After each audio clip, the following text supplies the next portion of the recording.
clinic tomorrow. But you can give us a call, leave a complete message as to what is it that you actually need so we can relate it to her or send a message to her. Again, this is Veronica from Podiatry returning your phone call. Thank you. Bye-bye. Thanks, Veronica. I'm not sure what that's a wrong number, but I get random wrong numbers all the time. Do you still get? I mean, it's 2016. Do you still get people leaving voicemails for you that are wrong numbers?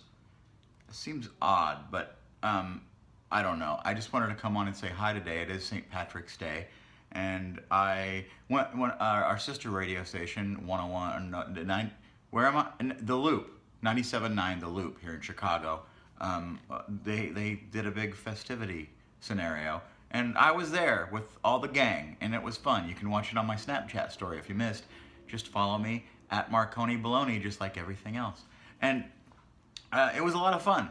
And then the thing is about my job is sometimes on days when you go into work, you don't know what's going to happen when you get there, or you do, but you don't realize how much fun you're going to have. And that's my job, having fun. And so I'm pretty lucky. So did you do anything fun for St. Patrick's Day? Did you stay in? Did you go out? Are you sleeping it off right now? How's it going for you?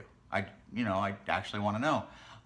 I normally don't do like holidays that are like the drinking times, but it is my first year in Chicago, so I figured I at least got to give it a shot, right? You can't just move to Chicago and then not experience some of the big events in the city. So of course I went out, and of course I explored. And then I came home early because I had to say hi to you guys, and then I have to edit tomorrow's podcast. It goes up early in the morning, the Not Ready for Broadcast podcast. And this week it's really cool. If you watch my Snapchat story, you might know some of the behind the scenes stuff. But Lou from our morning show is going to be on, and we talk a bunch of sports.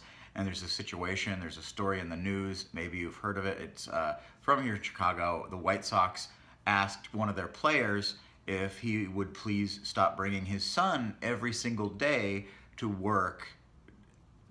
He's a designated hitter, and his son comes and he has his own locker in the White Sox locker room, and they said, we don't want you to not bring him, just maybe cut it down to about half.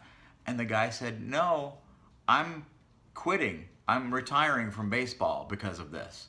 So it's been kind of crazy, and some people, some of the White Sox players, I do believe, wanted to boycott the games because they thought that it was wrong that they asked this kid not to be there. And then there are a lot of people saying that even if you're a professional athlete, bringing your kid to work every day isn't necessarily okay. And they agreed with the team for asking him to cut it. They didn't even say don't do it anymore. They just said, could you cut it down to like half, instead of every day, like every other day? But and I'm guessing the team doesn't mind so much, but when somebody brings their kid to work and you're in a scenario, it's cool when they do it like randomly once in a while. But if it was every day, you feel kind of awkward because we do in our lives have adult conversations, and some things aren't meant for kids' ears. And when you have to cater your life at work to someone else's child, it can be kind of awkward and strange. And not to say also that the parent can't really focus completely on their job either. So I don't know. I don't have children, I have cats, and I don't bring them to work every day, but if I did, I'm sure I would hear about it. So what do you think? Should this guy have to cut down? He's turning away $13 million to stay with the team one more year. So he's leaving because they said, could you do this half?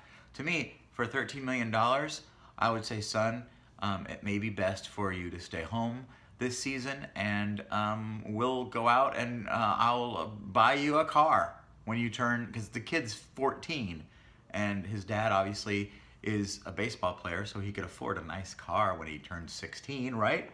And in college, he's gonna wanna live in an apartment when he goes to college, not those crappy dorm rooms and stuff. So there's a lot of expenses that go along with education, and maybe if his dad stayed on the team for another year, he could show him the luxuries in life that not everyone gets. Not that, a kid should be overly spoiled. But look, like I said, I'm not a parent. I have 2 cats. So who am I to judge or say what should be done and not done? I have nieces and nephews, and all of them seem to be well adjusted as normal humans without millionaire parents. So maybe it wouldn't hurt this kid to learn that not everyone gets to have a locker room in the White Sox locker room scenario and have his own uniforms. I mean, he's like a mini version of his dad. I don't know. And plus, if you've already done it for a year, you'll never forget that. That's probably good if he can't do it again, because if you're being asked to cut it down to half and you're that kid, wouldn't you go, oh, well, maybe I should just not go in and be cool that it ever happened at all? I don't know.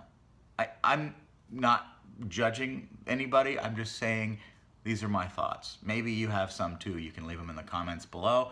I hope you're having a great evening, whether you celebrated St. Patrick's Day or you're at home enjoying another night of wine. Oh, wait, what? Yeah, there you go. Now you're talking. All right, well, I'm going to go now, and I'll be back tomorrow, as always, with another glorious episode. Ta-ta for now. I can't reach. It's too high.